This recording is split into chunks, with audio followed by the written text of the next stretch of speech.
Hello, welcome to Oweleke TV News. I am Confidence Oko, and thanks for being with us. Now the news headlines. 2023 election.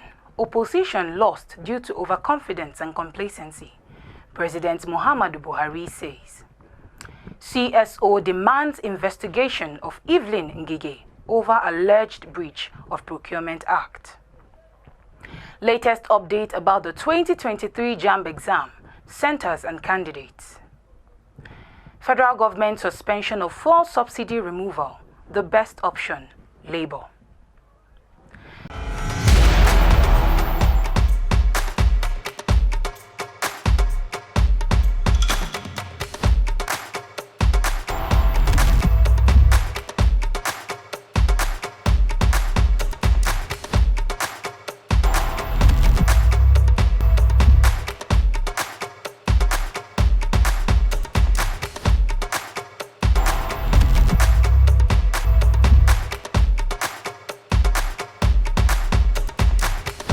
Welcome back and thanks for being with us.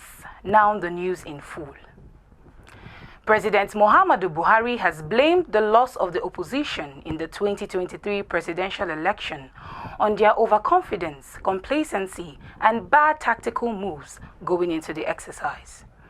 He made the observation on Thursday at his residence in the Presidential Villa, Abuja, when he received Progressive Governors Forum, led by their chairman, Governor Abubakar Atiku Bagudu of Kebbi State. According to a statement issued by Garba Shehu, Senior Special Assistant to the President, Media and Publicity, the President was of the view that while the ruling All Progressive Congress, APC, was working hard to retain power, the combined opposition was a victim of overconfidence, adding that the President believed that it is the main reason why they lost. The President expressed that they were already telling their foreign backers that they would defeat the APC, but APC blended confidence with caution, worked hard and won. Now the opposition is finding it hard to convince those who supported them from the outside. The President charged the progressive governors to stick together and openly address issues among themselves, stating that it is the best way to survive politically in Nigeria. He added that governors should have more programs to meet regularly and discuss issues and how to maintain the party nationwide. Buhari spoke about his retirement proposal, saying that he intended to be at home in Daura for 6 months before moving eventually to Kaduna. A civil society organization, CSO, known as the Nigerian Watch Front Group, has voiced concern over the continuous stay in office of the Permanent Secretary of the Federal Ministry of Industry, Trade and Investments, Dr. Evelyn Ngige, despite the serious allegation leveled against her. Recall that Dr. Evelyn Ngige, the Permanent Secretary of the Ministry of Industry, Trade and Investment, was alleged to have been involved in a procurement scandal, an alleged bribery of the head of service of the Federation over public procurement in order to shield her from corrupt practices prosecution following her indictment by the Nigerian police force. The CSO, through Abubakar Ghazali Yaro, its national coordinator, in a press release made available to the journalist in Bauchi on Friday, stated that the investigation ordered by the Inspector General of Police indicted the Permanent Secretary for contravening Section 58, Subsection 4 of Public Procurement Act, which is a clear criminal breach of trust capable of being prosecuted under the law. The CSO added that Mrs. Ngige still finds herself in public office and has not been suspended for her corrupt act. The Nigerian police force has again invited her to appear before the IGP monitoring team to face interrogations. According to Abubakar Ghazali Yaro, they equally commend the Nigerian police force for their relentless efforts despite alleged huge financial enticement to mute over the case. This has further demonstrated the ability of the force towards criminal convictions and prosecutions of corrupt government officials. Therefore, urge the anti-corruption agencies to carry out investigations for further prosecution of her corrupt act. The Joint Admissions and Matriculations Board, JAMB, stated that 947,000 candidates sat for the 2023 Unified Tertiary Matriculation Examination, UTME, in the last 2 days. The head of Public Affairs and Protocol of JAMB, Dr. Fabian Benjamin, stated this after monitoring the ongoing UTME alongside the registrar, Professor Ishak Oloyede, and others in Abuja on Thursday. Fabian assured that every candidate who registered for the exam would be given the opportunity to take part in the exercise, saying the board has resolved the technical hitches experienced on the first day of the UTME in some centers. He stated that on the first day, there were candidates who were unable to sit for the examination because of technical issues and rescheduled those candidates. He urged candidates who could not sit for the examination on the first day to continue to check their profiles and print their slips as the examination had been rescheduled. Dr. Fabian stated that the management would announce the results soon. In the last 2 days, excluding today, they have examined 947,000 candidates. Out of the 947,000 candidates who had issues, and these candidates are being rescheduled. It would be recalled that 1.6 million candidates registered for the 2023 UTME, which commenced on Tuesday, 25th, and is expected to end on May 3rd. We'll now be going on a short break. We'll be right back. Stay with us.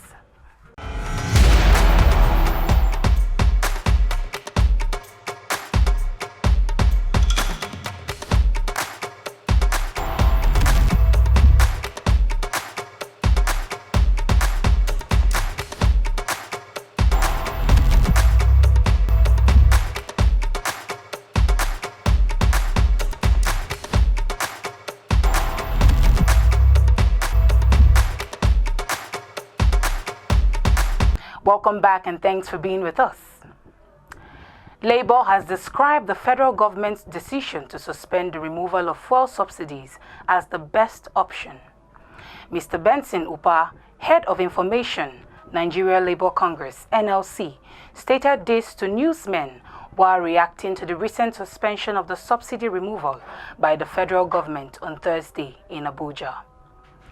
It will be remembered that earlier the National Economic Council, NEC, had planned for the removal of subsidies on petroleum products. Upah expressed satisfaction with the decision taken, stating that the decision would enable all the corruption building into the system to be minimized. Upah therefore called on the federal government to fix the existing refineries or build new ones, instead of importing refined petroleum products. Also, Mr. Nuhu Toro, Secretary General of the Trade Union Congress, TUC, on his part said that the federal government's decision to suspend fuel subsidy removal was a good move. Though it's coming late, the federal government's decision to suspend the move to remove fuel subsidy has alluded to the fact that such harsh economic policy ought to have been a product of social dialogue, which was not done. He also added that refurbishing the existing refineries and production of petroleum products in our country is in the best interest of the country because of the huge advantages. It would create jobs, make petroleum products available for consumption, and probably reduce the price of the products. It would also guarantee foreign direct investment and make Nigeria a better place. He, however, charged the incoming government that the instrumentality of social dialogue should be leveraged upon issues that affect the interest of Nigerians. He, however, charged the incoming government that the instrumentality of social dialogue should be leveraged upon issues that affect the general project of Nigeria, adding that the voice and interest of Nigerians could be accommodated. He also added that policies should not just be drafted overnight and pushed through people's throats.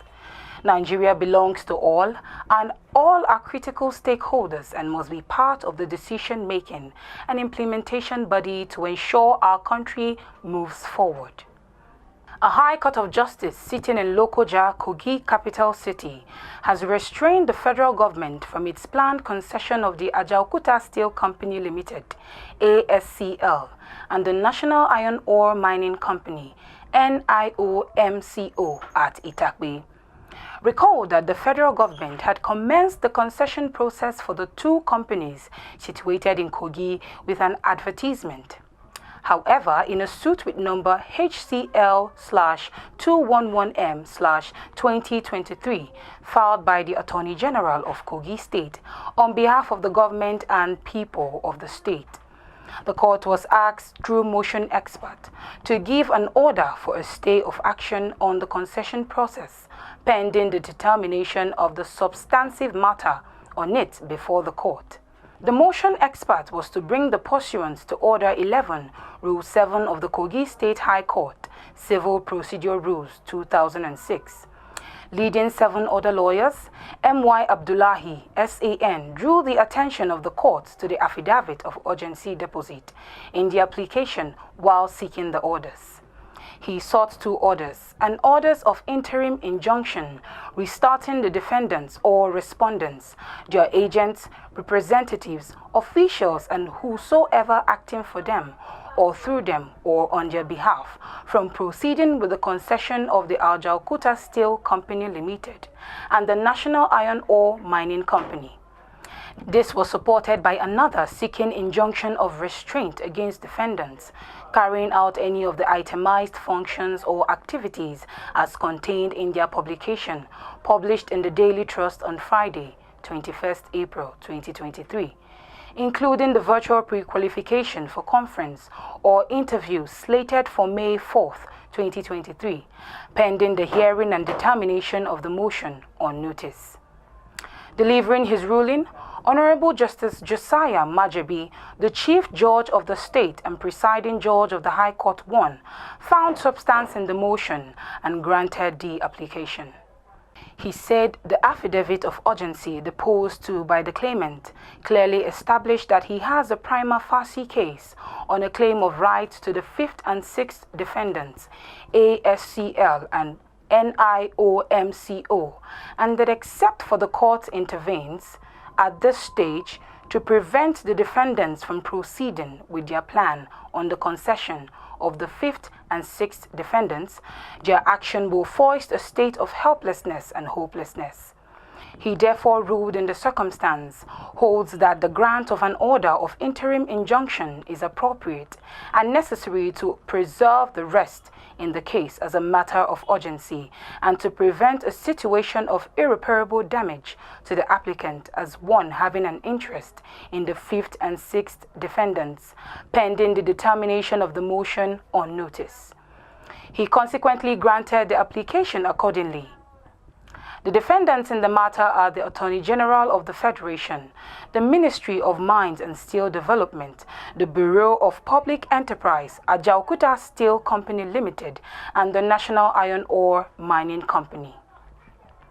The motion on notice was scheduled for hearing on May 4th, 2023.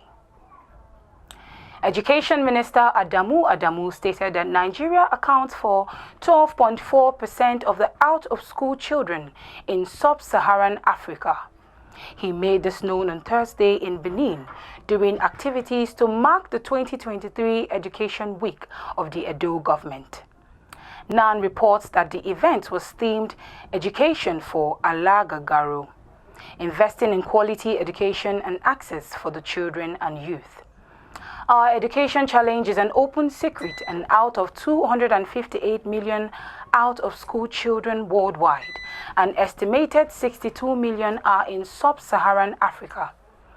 Represented by Mrs. Olatunji Davis, Director of Basic Education in the ministry, the minister said the 2018 National Personnel Audit estimated that 10.5 million children aged 5 to 14 were not in school. He added that the figure had been further aggravated by the increased learning poverty caused by the closure of schools and the non-return of children to school following the global COVID-19 pandemic. to ensure access to quality basic education for the Nigerian child. Adamu said the June 12th presidential proclamation of the enforcement of free and compulsory basic education for the first 9 years of schooling underscored Nigeria's commitment to achieving universal basic education, UBE, as enshrined in the UBE Act of 2004. He listed the strategic programs to achieve the federal government commitment to include the Better Education Service Delivery, BESTA, Adolescent Girls Initiative for Learning and Empowerment, IDEAS program, and the Transforming Education Systems at state level, and the various interventions of the Federal Ministry of Education at the federal and state, and through the Universal Basic Education Commission, UBEC, and other agencies of the Federal Ministry of Education.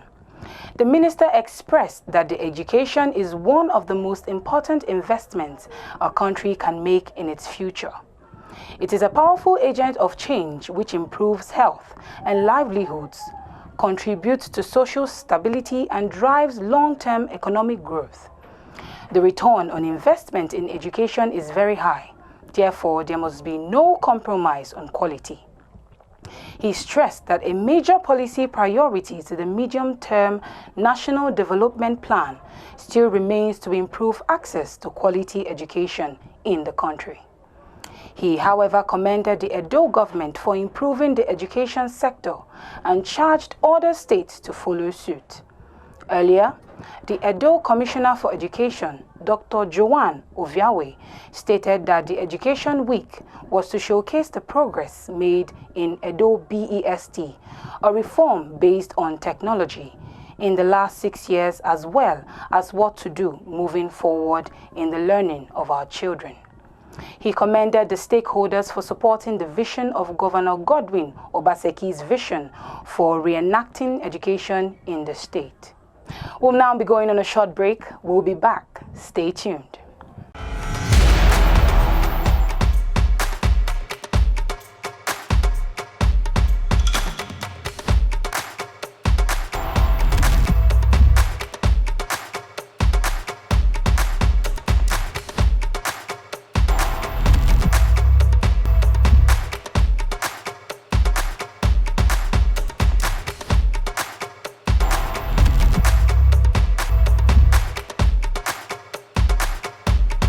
Welcome back from the break, and thanks for staying with us.